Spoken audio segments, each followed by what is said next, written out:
हे दोस्तों नमस्कार। एक बार फिर से स्वागत है आपके अपने यूट्यूब चैनल गुरुजी एग्जाम सेंटर पर। तो दोस्तों हम यहाँ पर जीके जीएस का टेस्ट लगाएंगे। आवाज़ आ रही होगी सभी के पास, आ रही है ना?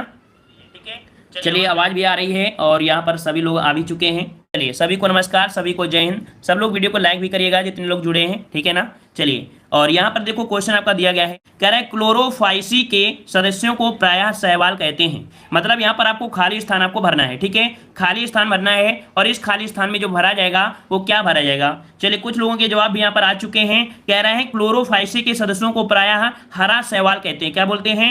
हरा शैवाल कहते हैं। इसका राइट आंसर आपको जो भरा जाएगा वो कौन सा भरा जाएगा? आपका ए नंबर आपका हो जाएगा। हरा शैवाल भी कहा जाता है, ठीक है, ये पॉइंट आपको याद रखना है। और आपको पता है कि आपकी जो हरा शैवाल होते हैं, हरे शैवाल होते हैं, यही प्रकाश की उपस्थिति में यहाँ पर अपने के लिए भोजन बना पाते हैं ना। हरे ना होते तो अपने लिए भोजन ना बना पाते, यही कारण है आपके हरे होते हैं। ये आपको पॉइंट आपको याद रखना है ना। ये आपके अगला प्रश्न आपका दिया गया है, उत्तल और अवतल दर्पण किसके उदाहरण है? चलिए बताइए। तो याद रखिए उत्तल और अवतल जो आपके होते हैं कैसे होते हैं? गोली दर्पण। क्या होते हैं? गोली दर्पण होते हैं। इसका ऑप्शन बी हो जाएगा, गोली दर्पण भी राइट हो जाएगा, ठीक है। आगे बढ़ते हैं। प्रश्न आपसे अगला है, वह परिवर्तन जिसमें एक या एक से अधिक नए पदार्थ बनते हैं उन्हें क्या कहा जाता है?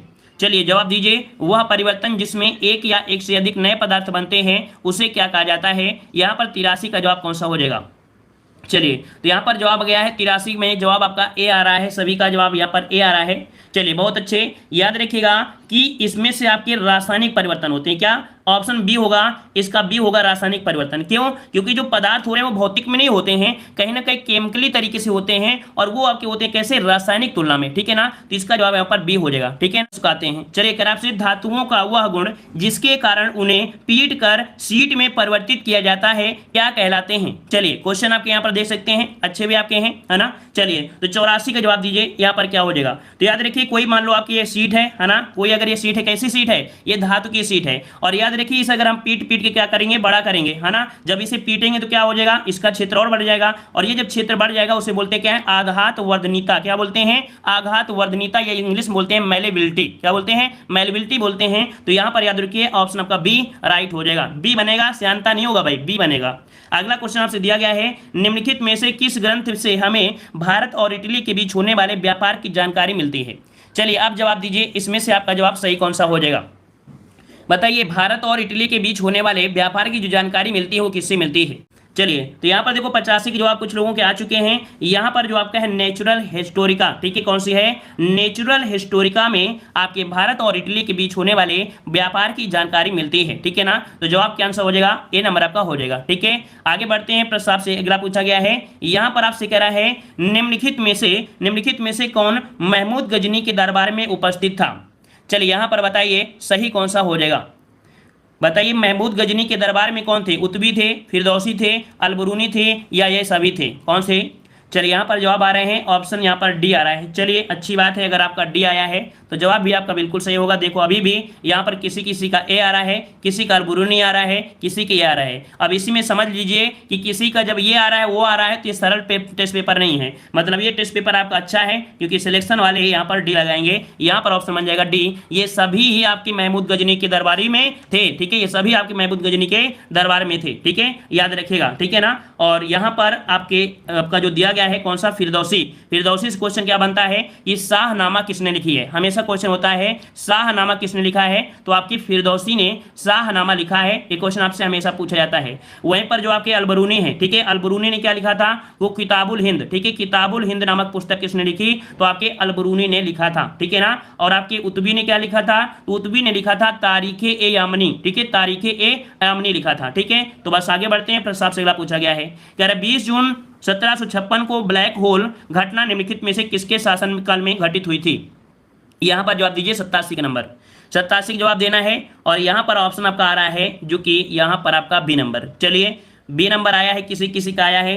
जवाब आ चुका है ऑप्शन बी सिराजुद्दौला। ठीक है, ऑप्शन बी हो जाएगा सिराजुद्दौला के शासनकाल में यह आपकी घटना घटी थी। ठीक है ना, तो जवाब हो जाएगा कौन सा, यहाँ पर आपका बी हो जाएगा। ठीक है ना, और आपको पता है अगर ये पूछे कि कितने लोगों की मृत्यु हुई थी तो यहाँ पर टोटल कितने थे, तो टोटल थे आपके 146 लोग। कितने थे, 146 लोग थे, जिसमें से बचे कितने थे, तो यहाँ पर इसका भाग दीजिए 2 में। ठीक है, कितने का, सिर्फ 46 की बात कर रहे हैं, 46 में जब 2 को भाग दोगे बचेगा कितना, तो 23। तो मात्र 23 लोग इसमें क्या थे, आपके बच पाए थे। अदर यहाँ पर आपकी कितने 123 इसमें मृत्यु हो गई थी। ठीक है, आगे आते हैं, प्रश्न आपसे अगला पूछा गया है, यहाँ पर आपसे कह रहा है सविना अवज्ञा आंदोलन के रूप में महात्मा गांधी ने दांडी मार्च कब किया था। ये बताइए, दांडी मार्च जो किया था वो महात्मा गांधी ने कब किया था। 88 नंबर का जवाब दीजिए।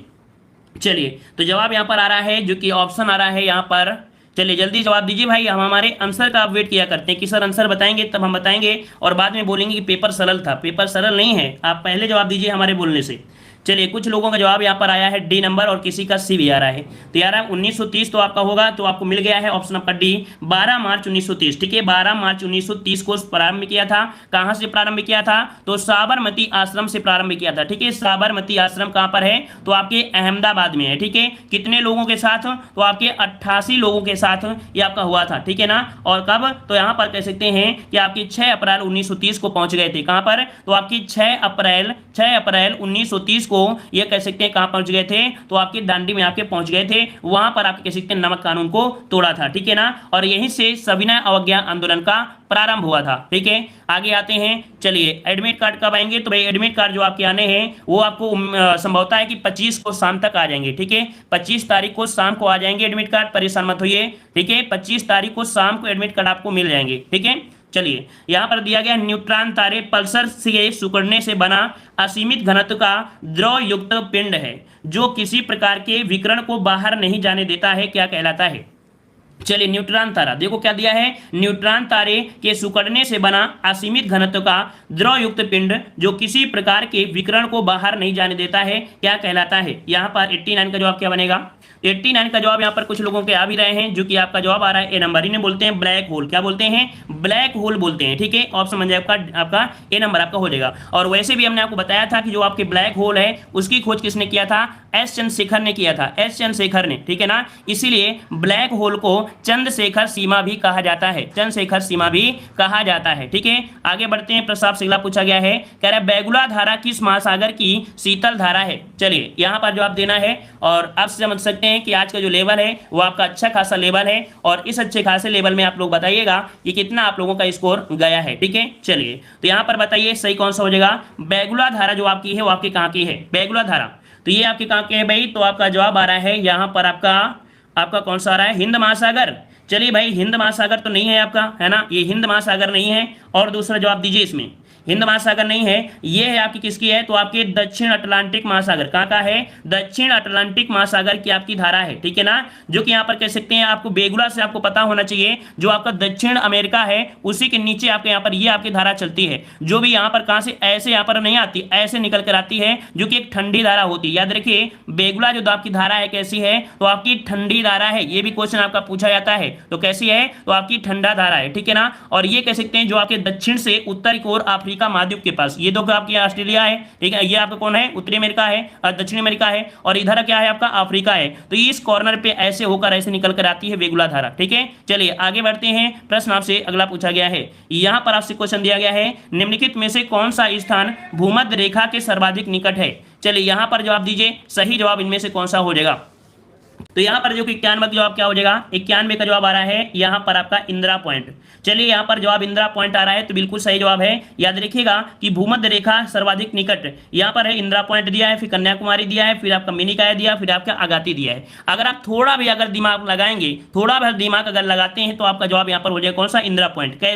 कैसे होगा, तो आपको बताते हैं। यहाँ पर थोड़ा सा मैप बनाकर दिखा दें। यहाँ पर ये आपका भारत है, ठीक है ना, और आपकी जो भूमध्य रेखा जाती है वो लगभग आपकी कितनी जाती है, 876 किलोमीटर आपकी यहाँ पर है। ठीक है, कहाँ से, इसकी जो आपकी है कहाँ से, इंदिरा पॉइंट की, कहाँ से, भूमध्य रेखा से दूरी। ठीक है, कितनी, लगभग 876 किलोमीटर आपकी है। वहीं पर देखो कन्याकुमारी यहाँ पर पड़ जाती है, बल्कि इंदिरा पॉइंट कहाँ पर है, तो आपका यहाँ पर इंदिरा पॉइंट है। ठीक है, अदर जितनी भी चीजें हैं वो आपके ऊपर है। अब आपको ये पॉइंट याद रखना है, कहाँ पर हो जाएगा, आपका इंदिरा पॉइंट हो जाएगा, जो कि आपका भारत का दक्षिणतम पॉइंट आपका है। ठीक है, भारत का दक्षिणतम पॉइंट है जिसे पिग्मिलियन पॉइंट कहते हैं, या इसके पहले और भी बोलते थे क्या, पार्सन पॉइंट कहते थे। ठीक है, चलिए आगे आते हैं। प्रश्न आपसे अगला पूछा गया है, निम्नलिखित में से कौन सी मिट्टी बागानी फसलों जैसे चाय, इलायची आदि के लिए सर्वाधिक उपयुक्त है। चलिए यहां पर जवाब देना है, सही जवाब इनमें से कौन सा हो जाएगा।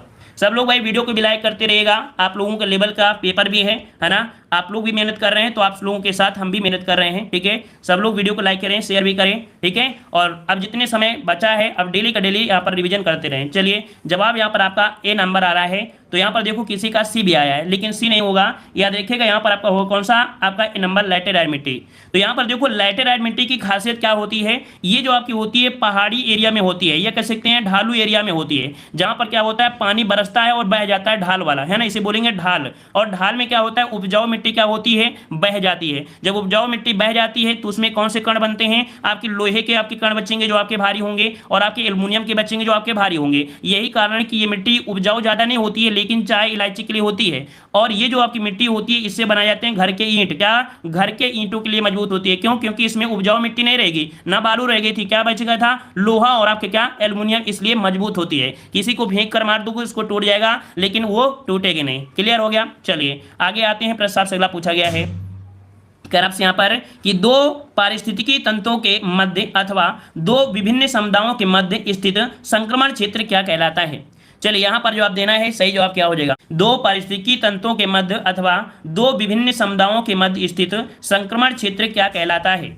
चलिए यहाँ पर जवाब देना है, तो यहाँ पर 93 का जवाब कुछ लोगों का आ चुका है, और इसका जो राइट आंसर आपका बनेगा वो आपका सही बनेगा आपका बी नंबर। किसे बोलते हैं, इकोटोन। क्या बोलते हैं इसे, तो ऑप्शन बनेगा यहाँ पर बी नंबर, इकोटोन होता है। क्या होता है, इकोटोन होता है, इकोटोन। ठीक है ना। और आगे आते हैं। प्रश्न आपसे अगला पूछा गया है, कह रहा है संविधान सभा का संवैधानिक सलाहकार निम्नलिखित में से कौन था।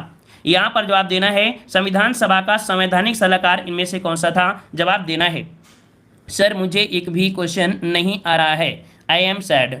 तो भाई करण कुमार जी इसीलिए कह रहे हैं थोड़ी सी तैयारी अब कर लीजिए, है ना। और इसके पहले सरल क्वेश्चन थे तो सब लोग कह रहे हैं बहुत सरल है, लेकिन आज लेवल में आया है ना, तो सबका लेवल पता चल गया है कि आपकी तैयारी बिल्कुल नहीं है, किसी की तैयारी ज़्यादा खास नहीं है, बस हिंदी और यूपी जीके और रीजनिंग की भी तैयारी है ना, जिससे आप लोग लगभग सब लोग हो जाएंगे, लेकिन सिलेक्शन आपको जीएस दिलाएगी। ठीक है, चलिए तो जवाब यहाँ पर आ चुके हैं 94 में, यहाँ पर 94 का जवाब आ चुका है, जो कि कह रहे हैं कि इसका ऑप्शन बनेगा आपका सी नंबर। तो याद रखिए संविधान सभा के संवैधानिक सलाहकार कौन थे, तो आपके बी एन राव। कौन थे भाई, बी एन राव थे। इसका राइट आंसर आपका कौन सा हो जाएगा, यहाँ पर बन जाएगा आपका सी नंबर, यहाँ पर सी नंबर आपका सही हो जाएगा। ठीक है, चलिए आगे बढ़ते हैं। प्रश्न आपसे अगला पूछा गया है, चलिए यहाँ पर आपसे अगला पूछा गया है, निम्नलिखित में से किसे मानव विकास सूचकांक में शामिल किया जाता है। चलिए इस प्रश्न को भी हमने बताया है, यहाँ पर देना है सही कौन सा हो जाएगा, निम्नलिखित में से मानव विकास सूचकांक में किसे शामिल किया जाता है।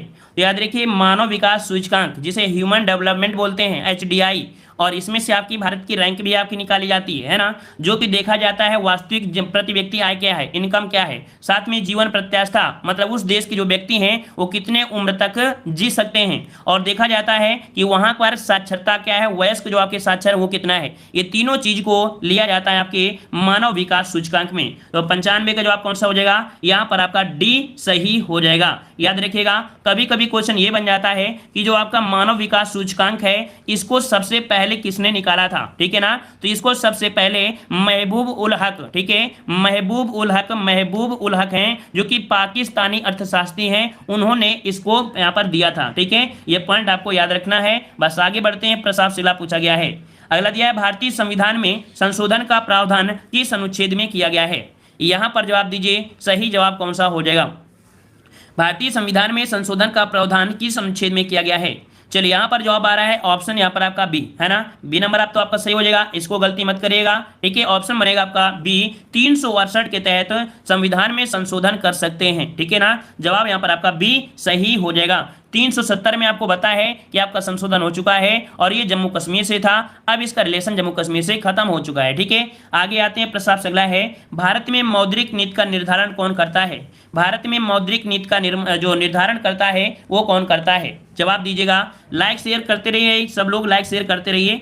चलिए 97 का जवाब दिया गया है। कह रहे मौद्रिक नीति ये करता है कौन, तो रिजर्व बैंक जो आपकी आरबीआई होती है, ठीक है, कौन, तो आपकी जो आपकी आरबीआई होती है वही मौद्रिक नीति का निर्धारण करती है, ठीक है ना। मौद्रिक नीति में होता क्या है, तो मुद्रा होती है उसकी मात्रा को नियमित करना, नियंत्रित करना, ये होता है आरबीआई के अंडर में, ठीक है। ऑप्शन बन जाएगा आपका सी नंबर। आगे बढ़ते हैं, प्रश्न आपसे अगला है, पर्णहरित का मुख्य खनिज घटक क्या है। पर्णहरित का मुख्य खनिज इनमें से क्या है। बेहतरीन क्वेश्चन है, हमने पढ़ाया है। इस प्रश्न का जवाब सब लोग साथ दीजिएगा और सही दीजिएगा, गलती मत करिएगा, थोड़ा सोच कर जवाब दीजिएगा। चलिए यहाँ पर जवाब जो हो जाएगा कौन सा, चलिए जवाब आ गया है यहाँ पर बी नंबर, तो बिल्कुल सही जवाब है। देखो पर्णहरित को बोलते हैं क्लोरोफिल, है ना, क्लोरोफिल होता है। और पत्तियों में जो आपका हरा होता है रंग किसके कारण, तो आपकी क्लोरोफिल के कारण ही होता है ना। और उसमें से जो आपका होता है वो क्या होता है, मैग्नीशियम, क्या होता है, मैग्नीशियम तत्व होता है। क्वेश्चन अगर पूछे तो आपको बताना है क्या, मैग्नीशियम की उपस्थिति के कारण यहाँ पर जो पत्ते होते हैं हरे भी होते हैं, है ना। अगर हम आपसे बोले कि पत्ते हो गए पीले, क्या हो गए, पत्ते अगर पीले हो जाते हैं तो क्या होता है कि उसमें से क्या होता है कि आपका जो कैरोटीन होता है ना, जब पत्ते पीले होते हैं उसमें कैरोटीन हो जाती है और कैरोटीन के कारण पत्ते क्या होते हैं, पीले हो जाते हैं, ठीक है। आगे बढ़ते हैं, प्रश्न आपसे अगला है, महावीर स्वामी का प्रथम शिष्य कौन था। महावीर स्वामी का प्रथम शिष्य कौन था, यहां पर जवाब देना है। सही जवाब इनमें से कौन सा हो जाएगा।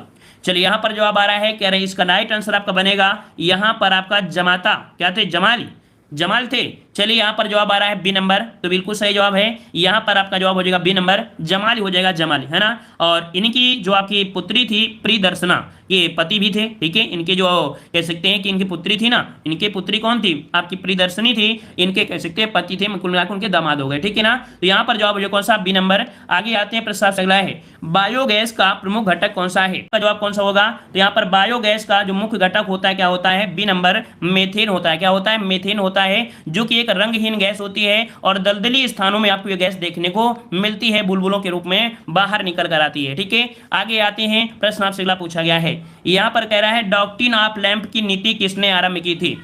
चलिए यहाँ पर जवाब देना है, सही जवाब इनमें से कौन सा हो जाएगा। डॉक्ट्रिन ऑफ लैंप यहाँ पर बताया गया है, तो जवाब यहाँ पर किसी का सी आ रहा है और किसी का, चलिए यहाँ पर बिल्कुल सही है, जवाब हो जाए कौन सा, लॉर्ड डलहौजी। यहाँ पर डॉक्ट्रिन ऑफ लैंप होता क्या है, ये क्या होता है, व्यापक गति का सिद्धांत। क्या बोलते हैं इसे, डॉक्ट्रिन ऑफ लैंप को एक बोलते हैं व्यापक गति का सिद्धांत, या इसे बोलते हैं हड़प नीति का सिद्धांत, ठीक है ना, या इसे हड़प नीति का सिद्धांत कहते हैं। यहाँ पर जो डॉक्ट्रिन ऑफ लैंप है ना, इसका हिंदी होता है क्या, व्यापक गति का सिद्धांत होता है, और इसे हम लोग क्या बोलते हैं, राज्य हड़प का नीति भी कहते हैं, ठीक है ना। तो इस प्रकार से आपको याद रखना है। अगर हम आपसे क्वेश्चन ये क्वेश्चन पूछे सबसे पहले किसको विलय किया गया था, सबसे पहले किसको विलय किया गया था, तो याद रखिएगा आपके 1848 में सबसे पहले जो विलय किया गया था सतारा को, ठीक है, किसे, सतारा को विलय किया गया था, सतारा को विलय किया गया था राज्य में, आपके ब्रिटिश साम्राज्य में, ठीक है। चलिए आगे आते हैं, प्रश्न से अगला पूछा गया है। चलिए तो यहाँ पर बताइए 102 नंबर, यहाँ पर देखो दिया है मुख्य चुनाव आयुक्त को पद से हटाया जा सकता है। बताइए मुख्य चुनाव आयुक्त को पद से हटाया जा सकता है तो कैसे हटा सकते हैं। तो यहाँ पर जवाब क्या बनेगा, तो यहाँ पर हो जाएगा ऑप्शन राइट। यहाँ पर दिया है मंत्रिमंडल के प्रस्ताव द्वारा, या संसद के दोनों सदनों के सदस्यों के 2/3 बहुमत द्वारा, या राष्ट्रपति द्वारा, या सुप्रीम कोर्ट द्वारा। कौन सा जवाब बनेगा, तो जवाब यहाँ पर देखो किसी का सी आ रहा है, बल्कि यहाँ पर याद रखिए सी आपका नहीं होगा, ठीक है, सी नहीं होगा, होगा क्या आंसर, बी होगा। संसद के दोनों सदनों के यहाँ पर सदस्यों के 2/3 बहुमत पारित हो जाता है, तो यहाँ पर कह सकते हैं मुख्य चुनाव आयुक्त को उसके पद से हटाया जाएगा। हाँ यहाँ पर एक पॉइंट याद रखिएगा, एक पॉइंट होता है कदाचित, क्या होता है, कदाचित होता है, ये आपको पॉइंट आपको मिलेगा, कदाचित ये आपका शब्द होता है, ठीक है ना, क्योंकि यही प्रक्रिया जो आपकी होती है वो आपकी राष्ट्रपति भी होती है, क्योंकि लोकसभा और राज्यसभा के 2/3 सदस्य आपके मिल जाते हैं, तो वो महाभियोग प्रक्रिया बोलते हैं। लेकिन यही प्रक्रिया इन पर क्या बोलते हैं, कदाचित के उपरांत इन्हें कह सकते हैं आपका होता है, ठीक है, ये शब्द इसमें प्रयोग किया जाता है, ठीक है ना, ये शब्द इनमें से प्रयोग किया जाता है, ठीक है। चलिए आगे आते हैं, प्रश्न आपसे पूछा गया है, कह रहा है यहाँ पर विश्व का सबसे बड़ा नदी द्वीप माजुली किस राज्य में स्थित है। यहां पर जवाब दीजिए, यहां पर सही कौन सा हो जाएगा, विश्व का सबसे बड़ा नदी द्वीप इनमें से कौन सा हो जाएगा, नदी द्वीप आपका हो जाएगा कौन सा। चलिए यहां पर बताइए, तो जवाब आ रहा है, यहां पर जवाब आ रहा है कितने टाइम तक चलेगी, तो भैया जब तक ये पूरी क्लास खत्म नहीं होगी तब तक ये चलती रहेगी, ठीक है। चलिए तो जब तक पूरे क्वेश्चन खत्म नहीं होंगे तब तक चलती रहेगी। चलिए 103 का जवाब यहाँ पर आ रहा है, क्योंकि ऑप्शन माजुली बिल्कुल सही है। आपका जवाब हो जाए कौन सा, यहाँ पर असम में, है ना, असम में है। असम में कौन सी आपकी है, ब्रह्मपुत्र नदी है, और ब्रह्मपुत्र नदी पर ही आपका कौन सा है, माजुली द्वीप है, जो कि सबसे बड़ा आपका है, ठीक है ना। और याद रखिएगा कि 2016 में इसे भारत का प्रथम द्वीपीय जिला भी घोषित किया गया है। याद रखिएगा जो आपका कौन सा जिला है, आपका माजुली जिला है, ठीक है। माजुली जो जिला है, माजुली जिला, इसे 2016 में द्वीपीय जिला भी घोषित किया गया है, ठीक है ना। और अगर हम आपसे ये बोलें, कि आपका सबसे छोटा, विश्व का सबसे छोटा जो आपका नदी द्वीप है वो कहां पर है, ये बताइए। विश्व का सबसे छोटा नदी द्वीप कहां पर है, तो वो भी कहां पर है, वो भी आपके असम में है और आपकी ब्रह्मपुत्र नदी में ही है, ठीक है। ये हमने आपको स्टैटिक जीके वाली क्लास में आपको कवर कराया था, ठीक है। चलिए आगे आते हैं। प्रसाद सिला पूछा है, होम रूल लीग की स्थापना किसने की थी। यहां पर जवाब दीजिए, होम रूल लीग की स्थापना किसने की थी। चलिए बहुत अच्छे, 104 का जवाब आ रहा है, यहां पर आपका जवाब होम रूल लीग। चलिए बाल गंगाधर तिलक आ रहा है, मतलब बीजी तिलक आपका आ रहा है, तो जवाब बिल्कुल सही है, बीजी तिलक ने किया था। और याद रखिए डेट आपसे पूछी जाती है ना, डेट पूछी जाती है कब, तो आपकी 1916 में। कब, तो आपकी 1916 में, वो भी कब, तो आपकी अप्रैल 1916 में इसकी स्थापना आपकी की गई थी, ठीक है ना। कार्य क्षेत्र क्या था, तो कर्नाटक, महाराष्ट्र, मध्य प्रांत, इनमें से सभी में यह आपका कार्य क्षेत्र था इसका। आगे बढ़ते हैं। प्रसाद सगला है, वर्तमान में संयुक्त राष्ट्र संघ अर्थात यूएनओ के सदस्य देशों की जो संख्या है वो आपकी कितनी है, बताना है कि इसकी जो संख्या है वो आपकी कितनी है। अमेरिका जुड़ गया है तो आपके 193 हो जाएंगे, ठीक है ना। इतना आप मतलब कर सकते हैं, हमारी बात पर फोकस करिएगा। चलिए तो यहाँ पर देखो 106 का जवाब आ गया है। यहाँ पर ग्रैंड ओल्ड मैन किसे कहते हैं, तो दादा भाई नौरोजी, ऑप्शन डी हो जाएगा, दादा भाई नौरोजी आपका हो जाएगा, ठीक है ना। चलिए आगे आते हैं। प्रसाद सगला पूछा गया है, ठीक है, 106 नंबर आपका हो गया। आगे आते हैं। प्रसाद सगला है, स्वामी विवेकानंद ने विश्व धर्म संसद में कहां पर भाग लिया था। चलिए यहाँ पर जवाब दिया है, सही क्या हो जाएगा। चलिए यहाँ पर दिया स्वामी विवेकानंद ने विश्व धर्म संसद में कहां पर भाग लिया था, और पहली बार यहाँ पर देख सकते हैं इन्होंने भाषण भी दिया था, है ना। चलिए तो यहाँ पर जवाब आ रहा है शिकागो, तो आपका जवाब बिल्कुल सही है, शिकागो में। हाँ आपका है, ऑप्शन ए हो जाएगा, शिकागो में, ठीक है, शिकागो हो जाएगा। और कब किया था, तो याद रखिए 1893। कब, तो 1893 में शिकागो में या आपके विश्व धर्म संसद में भाग लिए थे, ठीक है। आगे बढ़ते हैं। प्रसाद सिला पूछा है, रेलवे यात्री डिब्बों का निर्माण भारत में कहां पर होता है। रेलवे यात्री डिब्बों का निर्माण भारत में कहां पर होता है। चलिए यहां पर जवाब आ रहा है, 108 का जवाब आ रहा है, कह रहा है पेराम्बूर में। चलिए आपका पेराम्बूर जो आपका है बिल्कुल सही जवाब है। पेराम्बूर जो आपकी तमिलनाडु की राजधानी चेन्नई में है, कहां पर है, तमिलनाडु की राजधानी आपकी चेन्नई में है, आपका जो आपका क्षेत्र पड़ता है, ठीक है ना। प्रसाद सगला है, निम्नलिखित में से कौन सा भारत का राष्ट्रीय पक्षी है। भारत का राष्ट्रीय पक्षी आपसे पूछा है, और भारत का जो राष्ट्रीय पक्षी बनेगा वो आपका कौन सा बन जाएगा। चलिए 109 का जवाब आ चुका है, यहां पर जवाब आया है 109 नंबर में, भारत का राष्ट्रीय पक्षी मोर, है ना, तो कोई दिक्कत नहीं है, पीकॉक हो जाएगा, ये आपका मोर हो जाएगा, कोई दिक्कत नहीं है ना। अच्छा ये बताइए इसे घोषित कब किया गया था, इसे राष्ट्रीय पक्षी घोषित कब किया गया था, ये कोई बताएगा इसे राष्ट्रीय पक्षी कब घोषित किया गया था।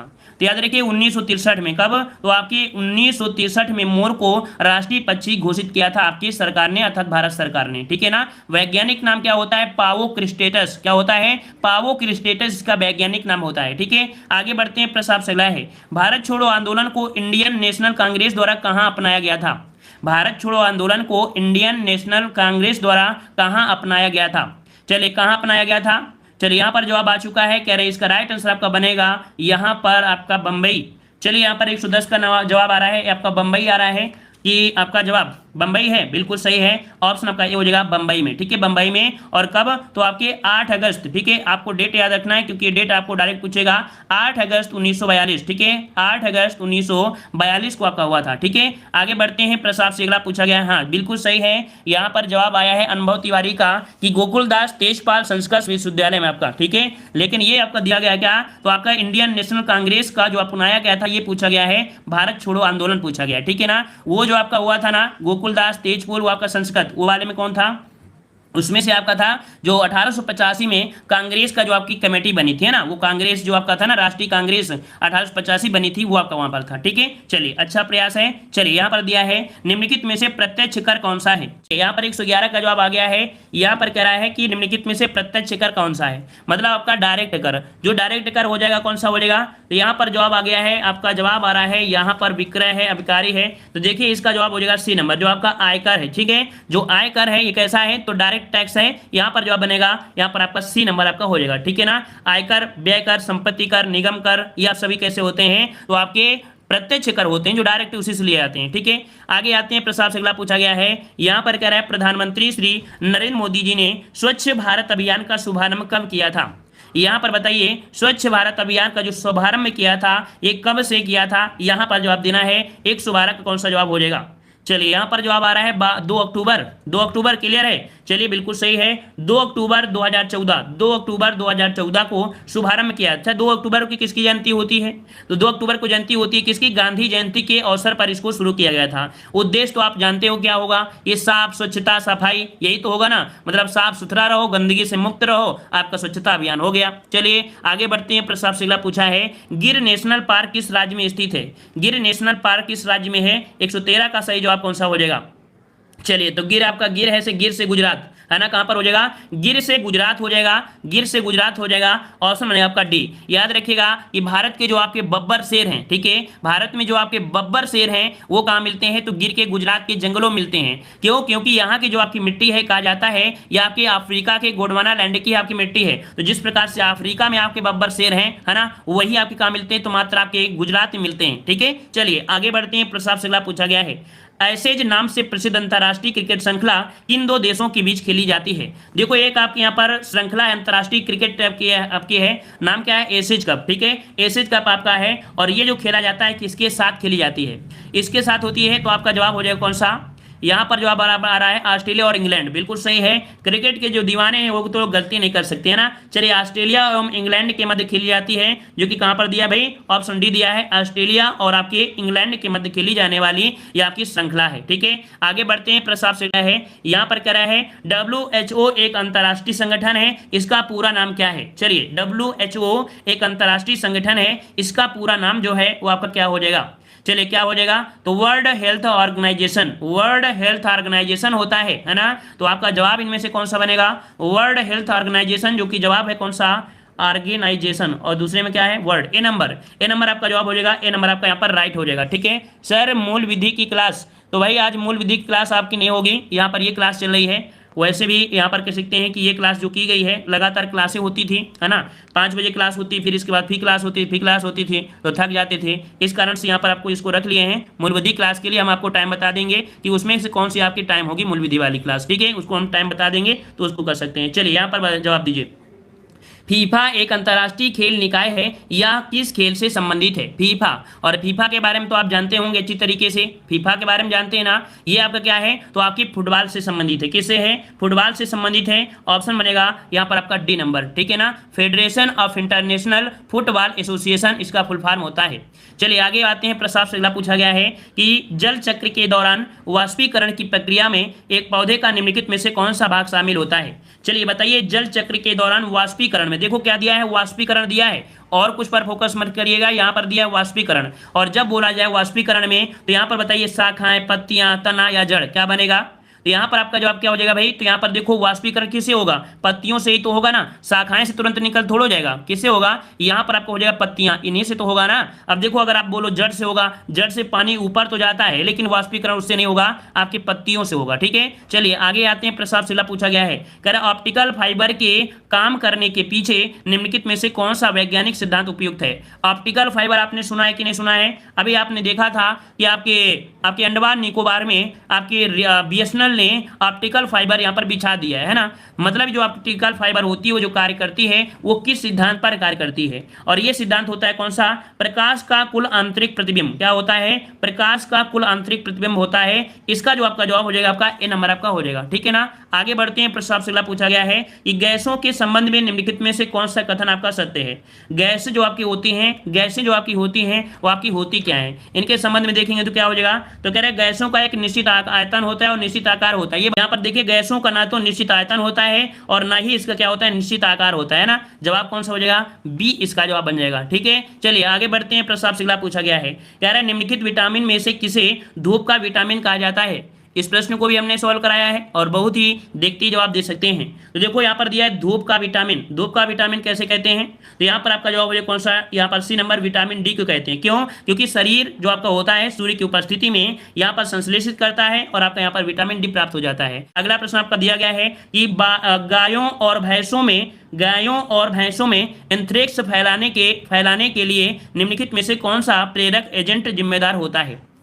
जो आपके कौन से हैं? गायों में भैंसों में एंथ्रेक्स फैलाने के लिए निम्नलिखित में से कौन सा प्रेरक एजेंट जिम्मेदार होता है? ये आपका जिम्मेदार कौन होता है? तो यहाँ पर आपका जवाब हो जाए कौन सा? जीवाणु आ रहा है। सभी का जवाब जीवाणु आ रहा है, तो बिल्कुल सही जवाब है जीवाणु, या इसे हम लोग बैक्टीरिया बोलते हैं ना। ऑप्शन आपका हो जाएगा कौन सा? बी हो जाएगा। यहाँ पर जीवाणु फैलाते हैं। ठीक है, आगे बढ़ते हैं। प्रश्न आपसे अगला पूछा गया है। चलिए थोड़ा सा फास्ट हो जाते हैं क्योंकि आज तो क्लास पता ही नहीं चली कि कितनी लंबी क्लास आपकी हो गई। ठीक है ना। चलिए यहाँ पर दिया है निम्नलिखित में से कौन सा बायोडिग्रेबल अर्थात जैव निम्नीकरण सामग्री नहीं है? कौन सा इनमें से जैव निम्नीकरणीय सामग्री इनमें से नहीं है? तो यहाँ पर देखो आपका जैसे आपका कपास दिया है, जानवर की हड्डी दिया है और लकड़ी दिया है, लेकिन जो आपका एल्युमिनियम है कौन सा आपका है? एल्युमिनियम कोयल दिया है, या आपका जो आपका निम्नीकरण आपकी नहीं है। अदर चीजें आपकी होती हैं, आप देखते हैं कि अगर आप इसे मिट्टी में रख देंगे तो क्या हो जाएंगे? घुन जाएंगे, मतलब किसी की मिट्टी में मिल सकती है ना, ये भी हो जाएंगी, लकड़ी होंगी। लेकिन जो एल्युमिनियम है वो आपकी एल्युमिनियम क्या दियार वगैरह कुछ लगेगी? नहीं लगेगी ना। तो जैव निम्नीकरण आपका कौन? तो यहाँ पर आपका सी हो जाएगा। अगला प्रश्न आपसे पूछा गया है सीमेंट का उत्पादन करने में भारत का विश्व में कौन सा स्थान है? 123 का जवाब देना है। 123 का जवाब इनमें से सही कौन सा बन जाएगा? तो यहाँ पर याद रखिएगा चाइना के बाद आपको कौन करता है? तो आपका यहाँ पर भारत। ऑप्शन हो जाएगा कौन सा? यहाँ पर बन जाएगा यहाँ पर बी नंबर। ठीक है, कौन सा हो जाएगा? बी नंबर आपका यहाँ पर जवाब हो जाएगा। आगे बढ़ते हैं। प्रश्न आपसे अगला पूछा है विंडो में लॉग ऑन करने के बाद दिखने वाले प्रमुख स्क्रीन एरिया को क्या कहते हैं? जब भी आप विंडो को लॉग इन करते हैं तब आपके सामने क्या दिखाई देगा?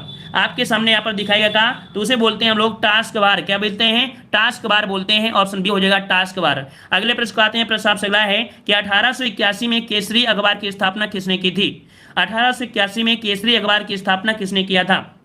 चलिए यहाँ पर जवाब क्या बनेगा? चलिए जवाब हो जाएगा यहाँ पर आपकी बाल गंगाधर तिलक। ठीक है, ऑप्शन बनेगा यहाँ पर आपका कौन सा? डी, बाल गंगाधर तिलक आपका जवाब राइट हो जाएगा। आगे आते हैं। प्रश्न आपसे अगला पूछा गया है कि वर्ष 1904 में किसने क्रांतिकारियों की गोपनीय समिति के रूप में अभिनव भारत का आयोजन किया था? तो भैया अभिनव भारत का जो आपका गठन हुआ था वो किसकी उपस्थिति में था? यहाँ पर जवाब कौन सा हो जाएगा?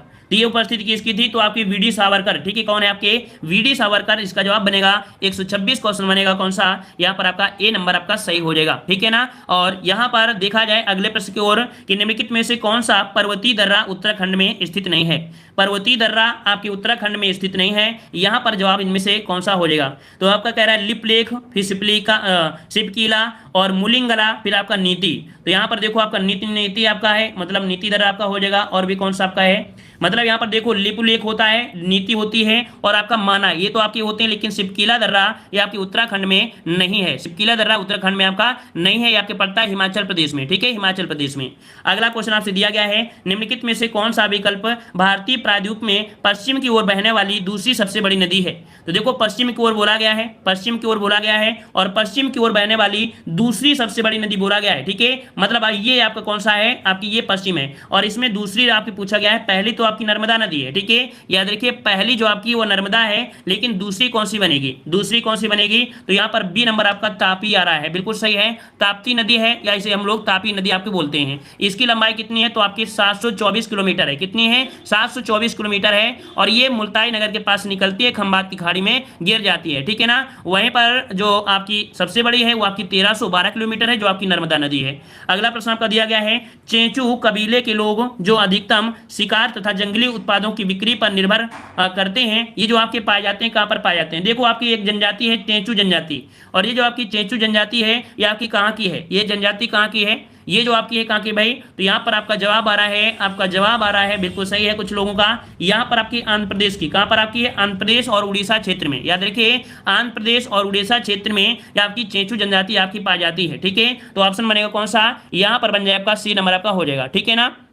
चलिए यहाँ पर बताइए 30 नंबर कह रहा है निम्नलिखित में से कौन सी भूमि किसी भी देश के स्वामित्व में नहीं है? मतलब ऐसा कौन सा आपके यहाँ पर भूमि है जो किसी भी देश के स्वामित्व में नहीं है? किसी की देश के स्वामित्व में नहीं है। तो जवाब क्या हो जाएगा? यहाँ पर सही जवाब कौन सा हो जाएगा? तो यहाँ पर 130 का ऑप्शन कौन सा हो जाएगा? यहाँ पर बन जाएगा सी। यहाँ पर आपके कह सकते हैं कि आपके वानुआतु और आपके अंटार्कटिका ये किसी भी देश के अधिकार में नहीं है कि वहां पर अपना अधिकार जमा ले, है ना। ये कैसे हैं? ये आपके स्वतंत्र हैं। कैसे हैं? ये आपके स्वतंत्र हैं, ठीक है। आपको पॉइंट याद रखना है। यहाँ पर कह सकते हैं कि ये जो आपका है ये आपका अनुतालु है, ये आपके ब्रिटेन और आप कह सकते हैं फ्रांस इससे स्वतंत्र हो गया था। कब? तो आपकी 1980 में ये आपका स्वतंत्र हो गया था, जो आपका यूरोपीय कंट्री है, ठीक है। ये आपका यूरोपीय कंट्री है और अंटार्कटिका के बारे में तो सभी लोग जानते ही जानते हैं, ठीक है। चलिए अगला प्रश्न आपका दिया है, संविधान सभा द्वारा भारतीय संविधान को कब पारित किया गया था? यहां पर जवाब दीजिए कि संविधान सभा को कब पारित किया गया था। इसका जवाब आप लोग कमेंट बॉक्स में कमेंट करिएगा, ठीक है। इसका जवाब कमेंट बॉक्स में कमेंट करिएगा, ठीक है ना। ये आपके लिए होमवर्क है।